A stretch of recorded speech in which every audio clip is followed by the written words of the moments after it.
प्रथमं शैलपुत्री च द्वितीयं ब्रह्मचारिणी तृतीयं चंद्रघंटेति कूष्मांडेति चतुर्थकम् पंचमं स्कंदमातेति षष्ठम कात्यायनीति च सप्तमं कालरात्रीति महागौरीति चाष्टमं नवमं सिद्धिदात्री च नवदुर्गा प्रकृतिता उक्तान्येतानि नामानि ब्रह्मणैव महात्मन।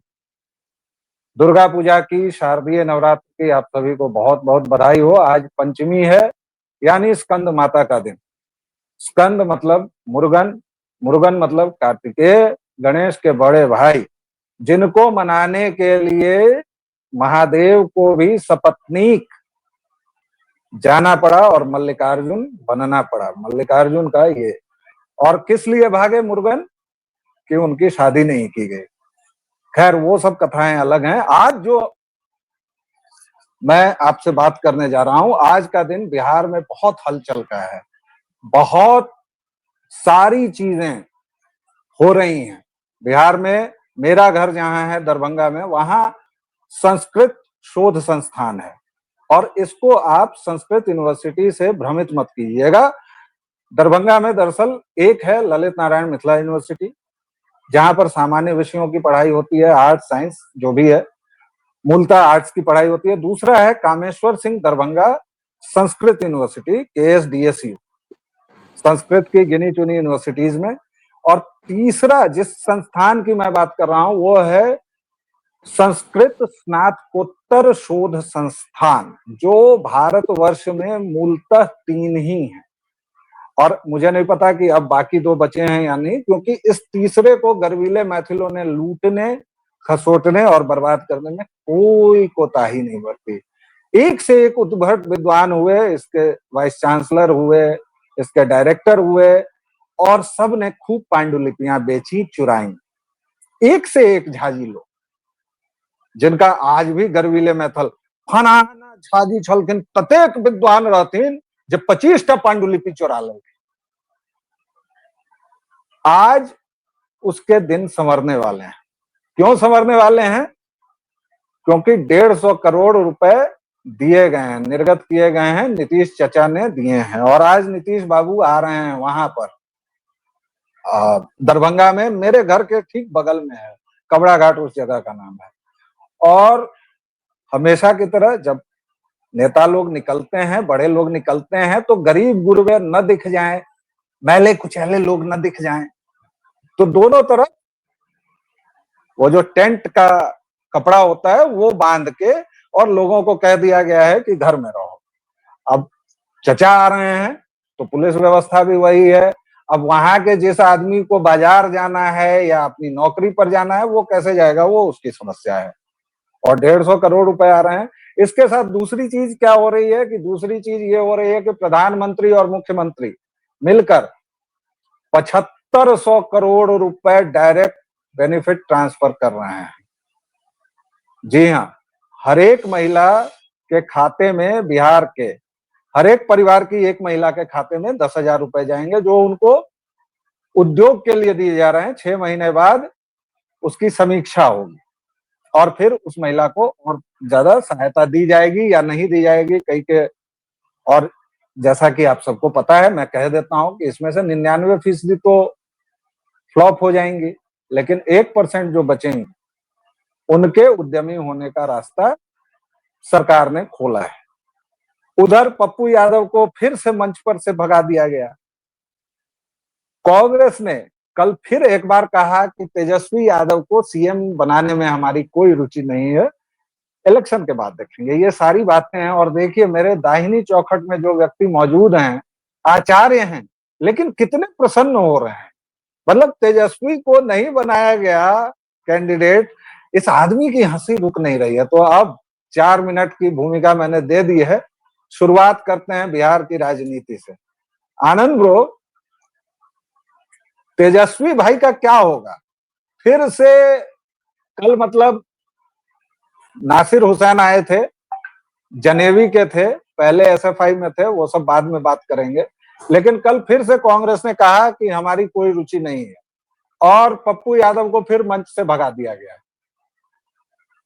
शुरू होइए, माइक अब आपका है, क्योंकि 5 मिनट तक मैं बोल चुका हूं।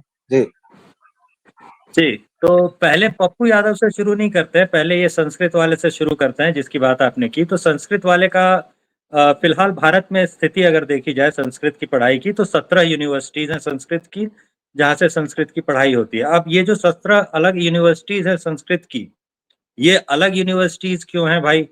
पटना यूनिवर्सिटी में क्यों नहीं पढ़ाई हो सकती, या मगध यूनिवर्सिटी में क्यों नहीं पढ़ाई हो सकती? ये अगर आप लोग सोच रहे हो, कोई लोग सोच रहे हो, तो वहां ये बता दें कि इन यूनिवर्सिटीज से भी संस्कृत की पढ़ाई होती है। लेकिन अगर आप संस्कृत हिंदी मीडियम में पढ़ रहे हैं, या अंग्रेजी मीडियम में पढ़ रहे हैं, या कोई और जो स्थानीय भाषा है आपका उस मीडियम में पढ़ रहे हैं, तब आप इन यूनिवर्सिटी से पढ़ाई करते हैं। और अगर आप बकायदा संस्कृत यूनिवर्सिटी से पढ़ाई करते हैं, जैसे कामेश्वर सिंह दरभंगा संस्कृत यूनिवर्सिटी है, उससे अगर आप पढ़ाई करते हैं, तो आपको संस्कृत में संस्कृत पढ़नी पड़ेगी। मतलब आपकी किताबें जो होंगी उसमें कुछ भी हिंदी में लिखा हुआ नहीं होगा, कोई अनुवाद नहीं दिया हुआ होगा आपको। आपको जो भी मिलेगा वो संस्कृत ही मिलेगा, संस्कृत में ही पढ़ना है, संस्कृत में ही आपको परीक्षा देनी है, संस्कृत में एग्जामिनेशन का पेपर लिखना है, संस्कृत में ही जो असाइनमेंट्स नोट्स वगैरह जमा करने हैं वो सब कुछ करना है। तो ये अंतर हो जाता है। तो संस्कृत में संस्कृत जब आप पढ़ रहे होते हैं तो संस्कृत के आप आचार्य हो जाते हैं। अदरवाइज आप एमए संस्कृत अपने नाम के साथ लगाते हैं, या बीए संस्कृत लगाते हैं एजुकेशनल क्वालिफिकेशन के नाम पे। अगर आप कहीं संस्कृत यूनिवर्सिटी से पढ़ाई करते हैं तो आपके नाम में अपने आप जो है आचार्य और शास्त्री लग जाता है। तो ग्रेजुएट अगर आप होंगे तो आपके नाम में ऑटोमेटिक शास्त्री जोड़ना जो है वो सरकारी नियमों की मजबूरी है। सरकारी नियम है ऐसे कि अगर कोई संस्कृत से ग्रेजुएट है तो उसके नाम में शास्त्री लगाना पड़ेगा आपको। अगर एमए तक पढ़ा हुआ है तो आचार्य उसके नाम के आगे आपको लगाना चाहिए, ऐसा नियम है। बिहार सरकार का तो है कम से कम, बाकी जगहों पर क्या स्थिति है पता नहीं।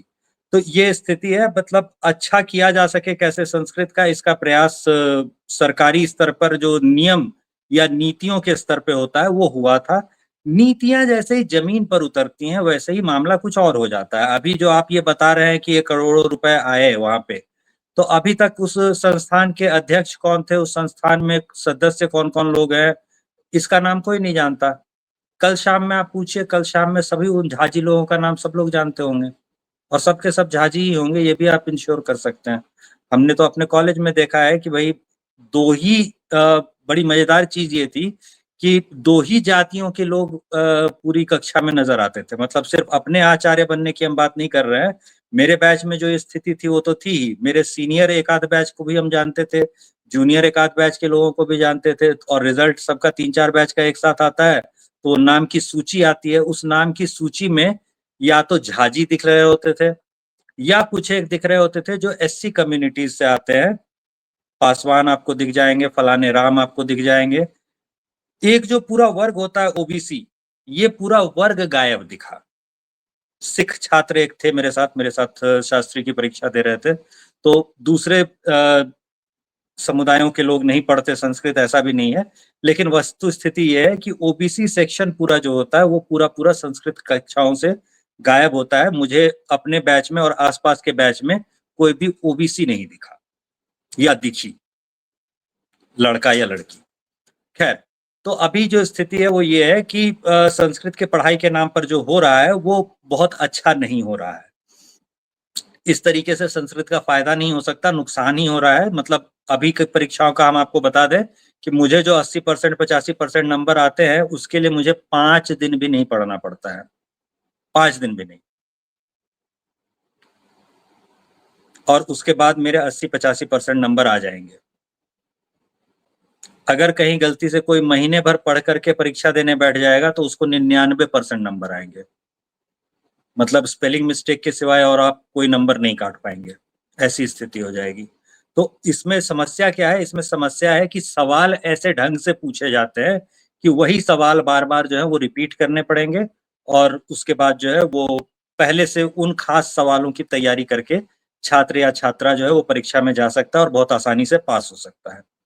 तो उसकी वजह से संस्कृत का स्तर थोड़ा सा नीचे गिर रहा है। और बाकी जो विद्वान लोग हैं उन्होंने जो पांडुलिपियां चोरी की उसके बारे में हम कुछ नहीं कहते, क्योंकि पांडुलिपियां चोरी तो हुई थी, इनके एफआईआर वगैरह भी हैं लेकिन वो चोरी की किसने थी ये किसी को नहीं पता है।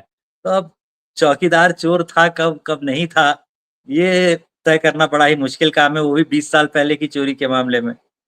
तो इसलिए इसको जाने देते हैं। देखिए, इस शोध संस्थान के बारे में, चूंकि आप मेरे घर की जो संरचना है उसको थोड़ा समझिए। आनंद ब्रो गए हुए हैं, मेरा घर जो है उससे करीबन 100 मीटर की दूरी पर बागमती बहती है और बागमती ने हमें चारों तरफ से घेर रखा है। बचपन में मैंने उसी बागमती में अपने घर के पास डॉल्फिन्स भी देखी, जिसको सोंस कहते हैं वहां की स्थानीय भाषा में, मैथिली में या भोजपुरी में। और आज की डेट में वो बागमती एक गंदे नाले से अधिक कुछ नहीं है, काला पानी है। सोच की बात छोड़िए, पूरा मिथिलांचल पानी की समस्या से, गंभीर समस्या से जूझ रहा है। लेकिन ये सब मुद्दे नहीं है, और हम अगर ये मुद्दे बताएंगे तो हमें पता है कि ये जो अमूमन हमारे वीडियोस ठीक ठाक चल जाते हैं, ये भी 150 पर रुक जाएंगे। लेकिन हम तो ये बातें करेंगे। अच्छा, इस शोध संस्थान की स्थापना 1951 में हुई थी, राजेंद्र प्रसाद जी आए थे। अभी इसमें करीबन 57 करोड़ की पहली किस्त जारी कर दी गई है या जारी होगी, मतलब घोषणा हुई है, और उसके चलते वहां नींव वगैरह खोदने खादने का काम शुरू हो गया है। और एक बार फिर से गर्वीले मैथिलों को अपनी छाती फुलाने का मैं अवसर दे रहा हूं कि इसकी स्थापना भी दरभंगा महाराज ने की थी। बाकी मैं दरभंगा महाराज पर कुछ नहीं कहूंगा, लेकिन दरभंगा महाराज ने शिक्षा के लिए जो काम किए, भाई बीएचयू में भी उन्होंने दिया, अपनी जमीन दी, और उन्होंने ये भी किया। तो अब छोड़िए संस्कृत का मोह, और चलिए अब थोड़ी राजनीतिक बातें करें। आनंद ब्रो, पप्पू यादव का क्या सीन है भाई? काहे बेचारे इतने लतियाए जाते हैं, फिर भी उनको कांग्रेस छोड़कर कुछ देखिए, इसमें सूझ क्यों इसमें नहीं रहा है? समस्या ये है कि अगर आप डोरमैट की तरह बिहेव करना शुरू कर देंगे, वो जो पैर पोंछने के लिए दरवाजे पे रखा जाता है, अगर आप उसके जैसा बर्ताव करने लगेंगे, तो भाई लोग तो आप पे जूता पोंछ के जाएंगे ही। तो पप्पू यादव जो है वो कर क्या रहे हैं वो देखिए आप। पहले इनको कहा गया कि टिकट तुम्हें देंगे, और इस नाम पर इन्होंने अपनी पार्टी का विलय जो है वो कांग्रेस में कर दिया। उसके बाद इनको टिकट नहीं मिला। तो भाई जब ये हुआ था, उसी समय इनको विलय जो है वो समाप्त करने की घोषणा करनी चाहिए थी, और वापस से अपनी पार्टी जो है वो लेकर के अपना आगे निकलते। जो पार्टी अभी मतलब जो कांग्रेस की स्थिति है 99 सांसद वाली, तो एक सांसद वाली स्थिति जो है वो बिल्कुल नेगोशिएट करने के लायक स्थिति है पप्पू यादव के पास। कह दें कि भैया नहीं, तो अगर तुम मेरा समर्थन करोगे तो तुम्हारा जितना है हम मोदी के समर्थन में वोट करना शुरू करेंगे, या तो तुम मुझे अपनी पार्टी में लो, नहीं तो तबाही झेलो। तो आपकी न्यूसेंस वैल्यू जब है, उसके बावजूद आप अपनी न्यूसेंस वैल्यू यूज नहीं कर रहे हैं, तो कांग्रेस आप पे क्यों ध्यान देगी? मुफ्त का गुलाम जब किसी को मिला हुआ है, तो कोई क्यों नौकर रखने पे पैसे खर्च करना चाहेगा? अच्छा, थोड़ा सा महिलाओं की बात करते हैं आनंद जी। जी जी। 7500 करोड़ रुपए बिहार में हर एक परिवार में जो महिला हैं उनमें से एक को 10,000 रुपए दिए जाएंगे, जिन्होंने भी अप्लाई किया है, जिन्होंने भी ये कहा है कि हम 10,000 रुपए से कोई उद्योग धंधा करना चाहते हैं, धंधा करना चाहते हैं। 7500 करोड़ रुपए बड़ी रकम है। पिंकी वाड्रा आ रही हैं, आज पटना में उतर चुकी हैं या उतरने वाली हैं कुछ देर में, और वो आज महिलाओं के लिए एक चुटकुला सुन लीजिए लगे हाथों कि चारा चोर के 9वीं फेल बेटे लगातार 2 दिनों से मातृशक्ति और क्या क्या की बात कर रहे हैं। मैं उनसे केवल ये जानना चाहता हूं कि एक बार अपने मामा साधु यादव से मिलके और उनकी महिलाओं के बारे में राय ले लेते, या फिर वो जो रॉकी यादव है उससे पूछ लेते, या मृत्युंजय यादव से पूछ लेते, या राजवल्लभ यादव से पूछ लेते, या मैं और नाम गिनवाता चला जाऊं आनंद जी, या 2-4 आप भी गिनेंगे। ना ना लेकिन ना, कोई जरूरत नहीं है। हर इलाके में एक वैसा है। लेकिन यह देश और ये राज्य एक भव्य चुटकुला है। तो तेजस्वी यादव मातृशक्ति की बात कर रहे हैं, मतलब जिस आदमी, और अभी भी कर रहे हैं, जिस परिवार ने अपनी बड़ी बहू को उतनी बेदर्दी से बाल खींचते हुए गेट के बाहर किया। मैं तेज प्रताप की पत्नी की बात कर रहा हूं, क्योंकि वो अभी भी वैधानिक रूप से पत्नी है ही। मामला चल रहा है तलाक का, लेकिन अभी तक तलाक हुआ नहीं है। उसके बाद ये व्यक्ति गया पता नहीं कहां से, एक क्रिप्टो क्रिश्चियन बनने के लिए किसी ईसाई से शादी किया। ये लोग मातृशक्ति की बात करते हैं। पिंकी आज आ रही हैं, पिंकी महिलाओं की बात करेंगे, और उधर से मोटा भाई भी आ गए हैं। आज 10 दिनों में दूसरी यात्रा है। 6 तारीख के बाद कभी भी चुनाव की घोषणा हो सकती है। क्या लग रहा है आपको? पप्पू यादव की बात हमने कर ही ली, तो आज और क्या बात की जाए और कैसे इसको समझा जाए? हालांकि 15 मिनट हो चुके हैं, हम लोग बातचीत कर ही रहे हैं। कैसे इस पूरे मसले को देखिए, देखा जाए? राजनीतिक बदलावों में ये था, अभी तक का जो बिहार का दौर हम लोगों ने देखा, वो अभी तक का बिहार का दौर वो था जिसमें सभी लोग हाथ पांव मार रहे थे, छटपटा रहे थे, कोशिश कर रहे थे। इसमें टिकट के प्रत्याशी जो है वो आपस में भिड़े हुए थे, और इसके अलावा आप देखिएगा कि पार्टियां भी आपस में भिड़ी हुई थी। ऐसा आप नहीं कह सकते हैं कि भाजपा और अ, भाजपा गठबंधन जदयू के साथ जो है वो वाला एक गठबंधन का एक हिस्सा हो गया, महागठबंधन एक हिस्सा हो गया, ये दोनों एक दूसरे से लड़ रहे थे। स्थिति ऐसी नहीं है। स्थिति ये भी है कि महागठबंधन के अंदर जो घटक दल हैं उनका भी आपस में जो खींचतान है वो जारी ही है। अब जैसे जो सीटें मांग रही है वाम दल, जो सीटें मांग रहे हैं उतनी उतनी सीटें देना पॉसिबल नहीं है, क्योंकि खुद भी 70 सीटों पे अगर पिछली बार आरजेडी जीत रही है तो वो चाहेगी, वो भी कहेगी कि भैया इतनी सीटों पे मैं पिछली बार जीत रहा हूँ तो भाई मुझे भी ज्यादा सीटें मिलनी चाहिए। तो सबको अगर ज्यादा ज्यादा सीटें मिलने लगी, अब किसी भी तरह से बिहार में 254 से ज्यादा तो खड़े नहीं हो जाएंगे, विधानसभा तो उतनी ही रहेंगी। तो इसमें मारामारी जो अंदर चल रही है, अब वो मारामारी आपको नजर आएगी। तो पहला दौर जो था, फर्स्ट राउंड का जो आपने देखा, उसमें ये चल रहा था कि सब लोग आकलन कर रहे थे कि मेरी जमीन है कहाँ पे, मतलब मेरी चुनावी वोट मैं कहाँ से, वोटों की फसल मैं किस जमीन पर से काट सकता हूँ, इसका अंदाजा लगाने के लिए नेता यहाँ वहां घूम करके, सूंघ करके, जमीन टटोल करके देख रहे थे। अब जब उन्होंने देख लिया है कि इस जगह मेरी संभावना है, तो अब उस जगह पे वो अपनी दावेदारी ठोकेंगे। तो अब जो आपको दिखाई देगा, अब जो हिस्सा आपको चुनाव का दिखाई देगा, उस चुनावी हिस्से में आपको दिखाई देने वाला है दलों की आपसी गुत्थम गुत्था, आपसी लड़ाई जो है, आपसी जंग जो है। अब जैसे भाजपा में ये कहाँ नजर आएगी, तो भाजपा में आपको रामविलास पासवान के सुपुत्र जो है चिराग पासवान जब अपनी दावेदारी ठोकेंगे कि मुझे इतनी सीटें चाहिए, तब आपको ये नजर आएगा। आरजेडी और कांग्रेस में आपस में ये नजर आएगा। वाम दल जो है वो आपस में एक दूसरे के साथ करते हुए नजर आएंगे।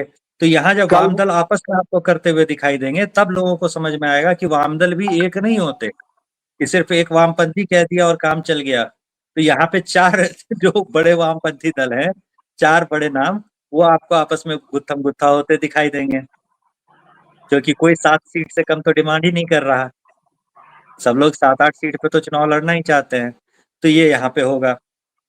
तो ये सेकंड नहीं फेज कल अब हम लोग देखना शुरू करने वाले हैं। नहीं कल तो चिराग पासवान की पार्टी में और जेडीयू के लोगों में मुजफ्फरपुर में बाकायदा मारपीट हुई है, कुर्सियां चली हैं। हालांकि उसके बाद उसको संभाल लिया गया। और इन तमाम चीजों के बाद आप देखिए कि डेली नीतीश कुमार जिस तरह अपने कैबिनेट के फैसले कर रहे हैं, या जिस तरह से मुझे लगता है कि कोई दिन ऐसा नहीं जा रहा है जब वो 500-600 करोड़ रुपए की झोली में नहीं डाल दे रहे हैं जनता के। और ऐसा मुझे लगता है कि चुनाव प्रक्रिया शुरू होने और आचार संहिता लागू होने के पहले नीतीश जी इतनी योजनाओं की बारिश कर देंगे कि शायद स्टेटस को मेंटेन रहे। ये आखिरी सवाल है। हम लोग भविष्यवाणी नहीं कर रहे हैं, लेकिन स्पेक्युलेट तो कर सकते हैं, एक संभावना तो जाहिर कर ही सकते हैं। आपको क्या लगता है कि स्टेटस को बना रहेगा, या तेजस्वी को बिहारी जनता चारा चोर के नौवीं फेल बेटे को ताज दे देगी? नहीं नहीं, देखिए 2 महीने पहले आप पूछते तो 2 महीने पहले जरूर तेजस्वी यादव का पलड़ा भारी लग रहा था। तो उस समय तेजस्वी यादव का पलड़ा जिस समय भारी था, उस समय हमने कहा भी था कि अगर अभी चुनाव हो जाए तो भाजपा के लिए जो है वो अपनी कई सीटों पर जमानत बचानी जो है वो मुश्किल हो जाएगी, क्योंकि बहुत सारी सीटें ऐसी है जिसपे 2500 ऐसे वोट से भी जीते हुए हैं। तो उन सीटों पर तो जमानत बचानी मुश्किल हो जाती।